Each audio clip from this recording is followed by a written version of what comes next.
Did you know that you can see someone sometimes? You can see someone and still not really see them? That you can see someone that you should know, but you look at them and for a multitude of reasons, you don't recognize them in the moment.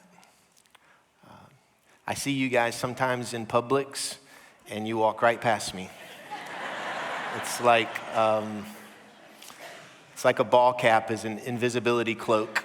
I'm like, hey, you don't know me, but you just saw me.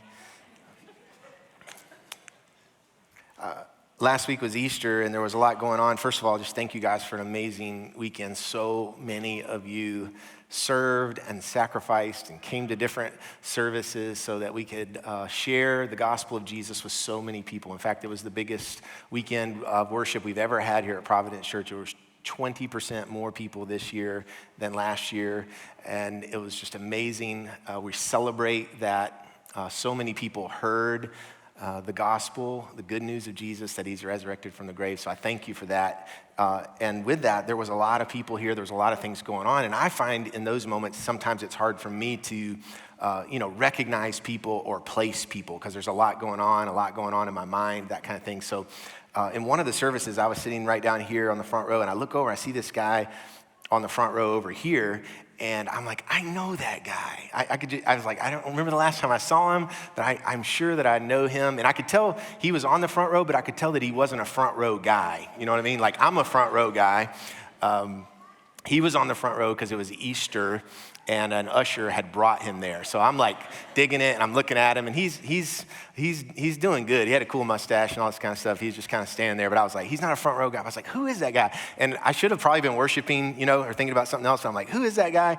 And so if I can find him, I'm going to ask him. And so after the service, I couldn't believe it. In the lobby, I spotted him. I went right over to him, and I was like, who are you? I was like, what is your name? And he said his name. And when he said his name, I was like, I know you. And I had known him from like 20 or 25 years ago. And I said to him, he said, my name's Clay. And I was like, Clay, we went to high school together. I was like, that's crazy. We're seeing each other right now. He's like, we did go to high school together, Jacob. And he said, and I'm your neighbor. And we talk almost every day on the road when we're out for our walks. And I was like, Clay, you dirty dog. I was like, I knew that was you, Clay. Just testing you, man. But sometimes you can be looking at somebody. Anybody else? You can be looking at somebody and you're like, I know you, but I can't really figure out who you are. You can see something, but you don't really see it. It happens to me in the pantry all the time. I'm like looking for something and I know it's there. And the last thing I want to do is ask Rachel where it is, because I know she knows where it is. And I'll just stare, and sometimes I'll kind of like make noises in the hope that she'll be like, hey, are you okay in there? But finally I'll say, where are my Cheetos? And she'll walk in like blindfolded and just grab them right in front of my face, and there they were, right where they always were. Why didn't I see them? They were right in front of me. Did you know that you can see Jesus and not recognize him? Did you know that you can be in the presence of Jesus? He can be with you, walking with you, and you won't recognize that he's there. You won't know that he's there. You won't sense that he's there. What I want to talk to you about for the next few weeks is moments when we're in the presence of God and we don't see it. What do we do even when we don't see it? When we don't feel it? When it's not going our way? Or you're just wondering, like, is God really out there? The next 3 weeks, there are 3 stories after the resurrection that actually finish out the book of Luke. All 3 stories are moments where Jesus is in the presence of his people, and they're like, is he there? Is he there? Just so you know kind of what's coming up, we've been studying the book of Luke for a long time, 77 weeks. We're going to finish that out in the next 3 weeks. After that, the following week, which will be May 18th, we're going to start a new study of a new book. It's actually Luke part 2. In the Bible, there's 2 books written by Luke. Most of the New Testament written by Luke. And there's Luke, and then the next book is Acts. And we are going to start on May 18th studying the book of Acts for who knows how long, right? And so I wanted you to know that. I want you to be here on May 18th and the next, or one of those 2 weeks after the 25th, because we're going to be introducing that. We'll have the Acts books. I want you to be here for that. But for the next few weeks, we're going to think about what do we do. Maybe this will relate to you. What do we do when we're not feeling it? When we don't see God at all? And perhaps because of our circumstances, we're having a real difficulty figuring out where God is in the midst of it. So the first story after the resurrection, the very next verse is in Luke chapter 24. We're going to look at this verse by verse this morning. It says, that very day, so that very day means the day of the resurrection. How about that for a day, right? That very day. Two of them, that's two of Jesus' disciples, were going to a village named Emmaus, about 7 miles from Jerusalem. So they're making the walk. And what you need to understand is for these two guys, one of them's name is Cleopas. We don't know the other one's name. Their life has just been obliterated. They had given up their whole lives to follow Jesus. He had suffered a public execution, and all kinds of things had happened in the 3 days that followed. They're in shock. They're walking out of Jerusalem. What they're saying to each other is, it's over, and they're going home, okay?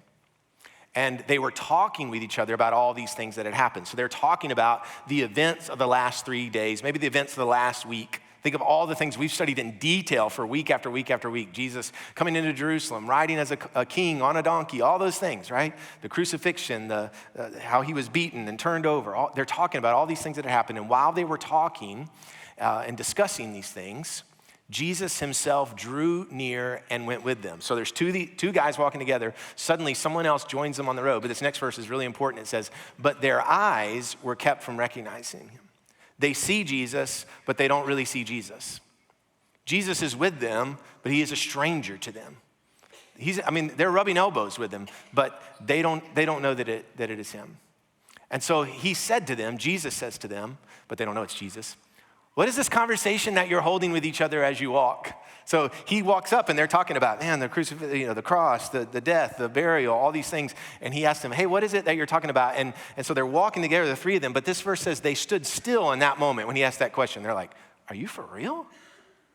This is a dramatic stop. Think about you're walking with somebody. It has to be really dramatic if you're going to stop them and say, hey, let's just talk about what you just said. And they're stopping and they're looking so sad. And so one of them, named Cleopas, he answers him and he says, are you the only person, the only visitor to Jerusalem who doesn't know the things that have happened here in these days? Everybody's talking about this. The innocent rabbi who was turned over by our shouts and by the authorities, he was framed, they put him on the cross. What do you mean? Are you the only guy who has not heard about this? And Jesus said to them, but they don't know it's Jesus, what things? And they said, concerning Jesus of Nazareth. They're telling Jesus about Jesus, right? Concerning Jesus of Nazareth, a man who was a prophet, mighty in deed and word before God and all the people, and how our chief priests and rulers delivered him up to be condemned to death and crucified him. But we had hoped that he was the one to redeem Israel. They're just pouring their hearts out. Yes, and besides all this, it's now the third day since these things have happened. Moreover, just saying there's even more, some women of our company amazed us. They were at the tomb early this morning, and when they did not find the body, they came back saying that they had even seen a vision of angels who said that he was alive. Some of those who were with us went to the tomb and found it just as the women had said, but him they did not see. They recount to Jesus all the things that had happened to Jesus in the last 3 days. And they can't believe it. And Jesus answers them, but they don't know it's Jesus. He answers them, "O foolish ones, and slow of heart to believe all that the prophets have spoken. Was it not necessary that the Christ should suffer these things and enter into his glory?" And then beginning with Moses and all the prophets, he interpreted to them in all the scriptures the things concerning himself. Jesus goes all the way back to Moses and the law and shows how that connects with the weekend they just walked through. He goes through all the prophets and he's quoting to them verse by verse. He's giving them this deep, inductive Bible study as they've stopped on the road. He's explaining to them that what happened to him is actually exactly what the Bible said would happen to the Messiah. Those of you who've been studying Luke, we've seen that one of his techniques to prove that Jesus is the Messiah is to use Old Testament prophecy and then show that it is fulfilled in Jesus. Luke learned that from Jesus. Jesus did that. And he's walking them step by step. But here's something you need to know today.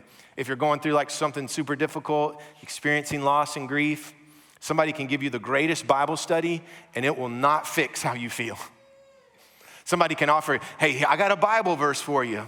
And they can give you that Bible verse, but if you're in deep loss or deep stress or really going through it, you don't see or sense God in any kind of way, a Bible verse, I mean, it may help. Look, I'm really big on the Bible. Oh, you guys know that, right? I'm just saying when you're going through a very difficult time, somebody walking on the street just going this verse, and don't you see this verse, it may not do the trick. And we see that the disciples, they were feeling something in this moment, but that is not what they were needing. Or not all that they were needing. So, next verse. They drew near to the village of Emmaus to which they were going. They're walking, and Jesus acts as he's going further, right? He's not stopping in Emmaus for the night. And as he's going further, it says, they urged him strongly, saying, stay with us, for it is toward evening, and the day is now far spent. So Jesus stayed with them, right? It didn't take much. And when he was at the table with them, he took the bread and he blessed it and he broke the bread and he gave it to them. And their eyes were opened. And they recognized him. Like, it's you. And then he vanished. And they said to each other, did not our hearts burn within us while he talked to us on the road, while he opened to us the scriptures? I love that because it's such a classic line because what they're saying is, I knew it was him, but they did not know it was him, right? But that's what you say, right? You're like, I knew that was you. I know it now. When I look back on the walk now, I see that you were there. When I look back to that moment when you sidled up beside us, I recognize your voice, but I didn't then. The way you talked about the scriptures, I should have known that was you. Nobody talks about the scriptures like that, but Jesus, I can see it now. Did not our hearts burn when Jesus was with us? They didn't see it. They didn't see it then, but they see it then now, right? That's what happens when you recognize someone. A few things to think about. There are times when we don't see Jesus, okay? There are going to be times when you don't recognize him. You need to know this. And it maybe shouldn't surprise us because actually the whole story of Jesus being revealed in the scriptures is this, we don't really see him. We don't really know who he is. Think about it. Luke starts, right? We love how Luke starts where Jesus comes into the world in flesh, a baby born in Bethlehem. And do you know who knows that he's the Son of God and who he's the King of Kings when he's born in Bethlehem? Hardly anybody. God is in the world in flesh, and nobody in Bethlehem knows it except for a few random shepherds and his mom and dad.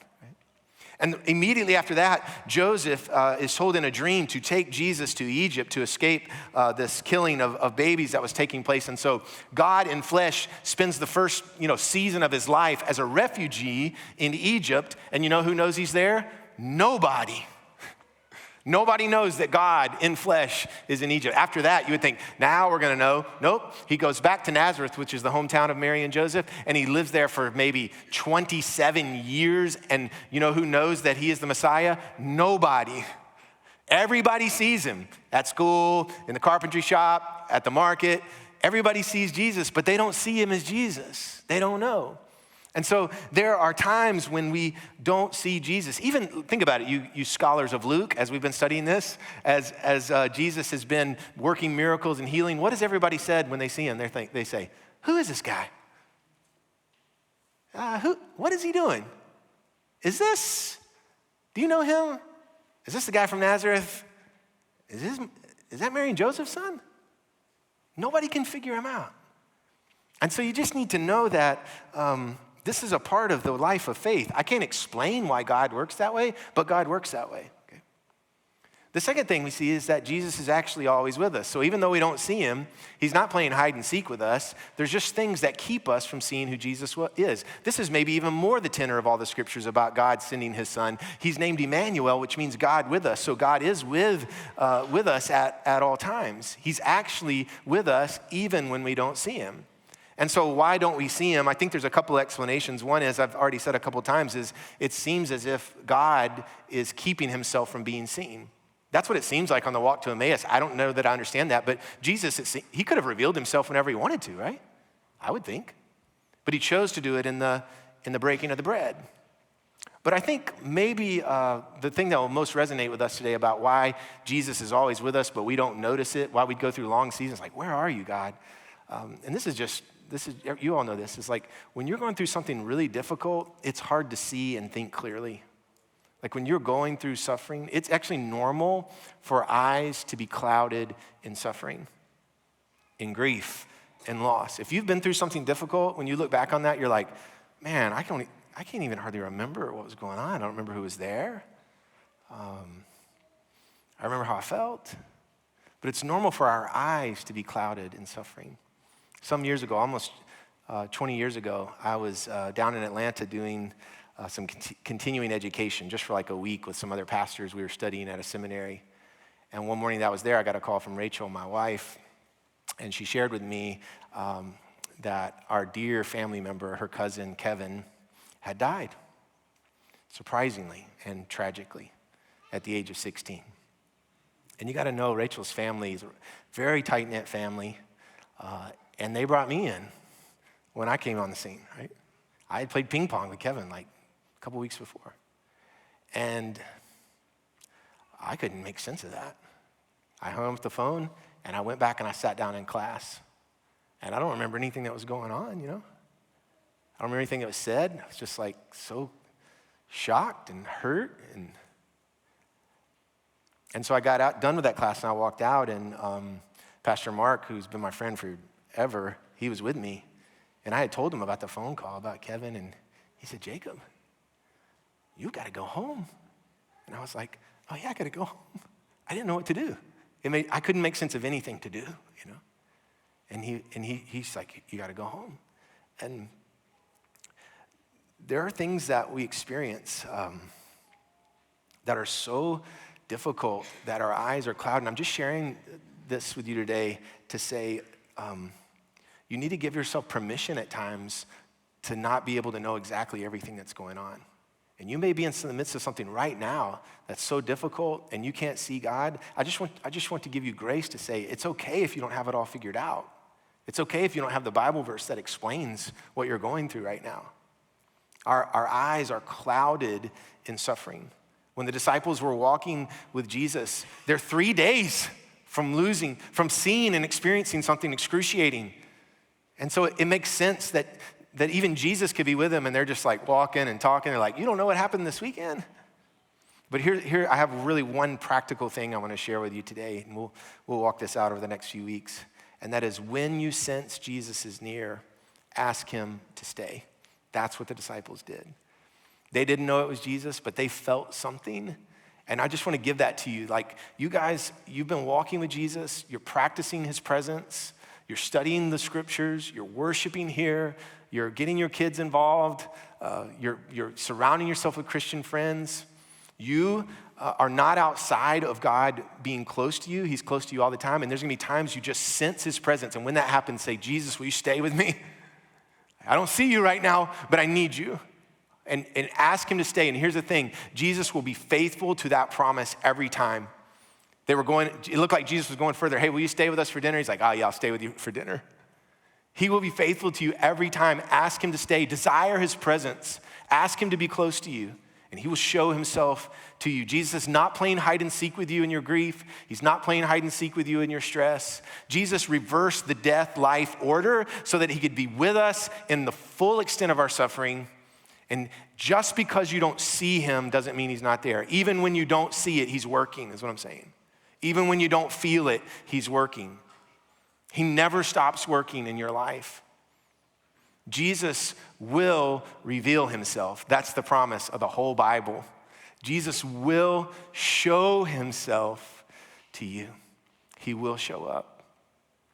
But guys, sometimes our tears and our stress and our grief can keep us from seeing. So in that moment in Atlanta, when I got the devastating news for our family, what happened is my friends drove me out of Atlanta. I didn't know what to do. I was so shocked. And they drove me to Chattanooga, where my oldest friend, BC, lives, and he met me there. And he took me to Starbucks, where Rachel's sister, her younger sister, lives. And I shared with her this devastating news. And we had this awful drive home. And I showed up to Rachel's parents' house, and the family had gathered in a circle in the living room. And as a pastor, I've gone into the living room circle of grief many times. And you know that happens, right? No one has to tell anybody what to do when your family is devastated. They gather up and they circle up. As a pastor, I had walked into that circle many times. I had never walked into that circle of my family. And here's what I want to tell you. In hindsight, Jesus was with us in all those moments. He was in my friends that drove me. He was in me talking to Lauren, Rachel's sister. He was in our family circle. And I see our family in the room today. And we can testify that even our deepest grief, he never left us. We can't explain everything, but we can tell you, we can testify that Jesus does reveal himself. And when you look back, you will be able to see. You may be in something right now. You will be able to look back and see that God is with you. This is a definite in the scriptures. Romans chapter 8 says, "For I consider that the sufferings of this present time are not worth comparing with the glory that is to be revealed to us." Does it say that you won't suffer? No.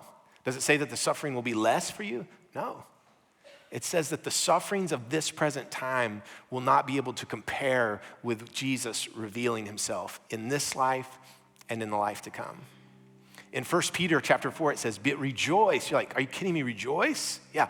Rejoice insofar as you share Christ's sufferings. We wish that the promise was that so that you won't suffer. That's not what it says. It says instead that you will share in Christ's sufferings, that he joins us and we join him in the suffering, so that we may also rejoice and be glad when his glory is revealed. Do you know that on Easter weekend, we talk a lot about Friday and the cross. We talk a lot about Sunday and the resurrection. That's not every day in that weekend, right? You realize there was a day in between, Saturday. And on Saturday, do you know who saw Jesus? Nobody. You know who saw God on Saturday? Nobody. Do you know what Jesus was doing? He was defeating hell and evil on our behalf once and for all. Even we couldn't see it, but he was working. In the moment we thought he was totally absent, he was actually doing the greatest work on our behalf so that in our sufferings, our very real sufferings in this life, we could have the hope of the full revelation of Christ when he returns and when all of us pass through this life to be together again. On the days that feel like Saturday, the church says, even though I don't see it, he is working. Even though I can't feel it, he's working. And if you can't say that today, we say it for you. And if you're in the midst of something where you can't feel it, we feel it for you.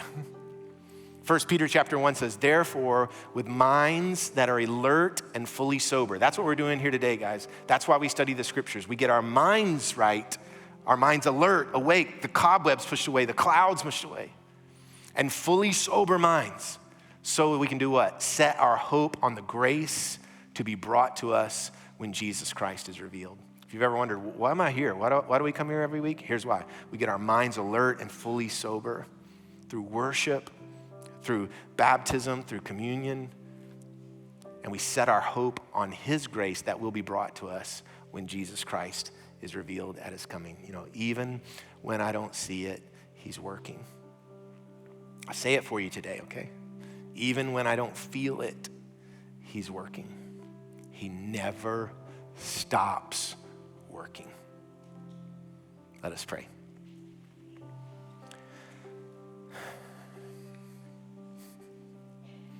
God, as we come before you now with our very real lives, our very real suffering,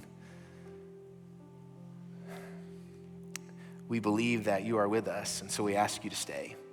Stay with us now, Jesus. Stay with us at the table. Make yourself known to us, seen to us.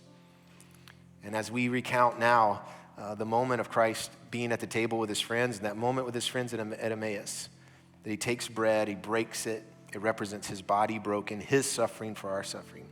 He takes the cup and blesses it. It represents his blood shed for us to cover over all,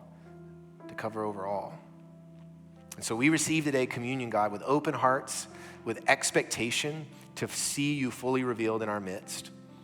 In Jesus' name we pray, amen.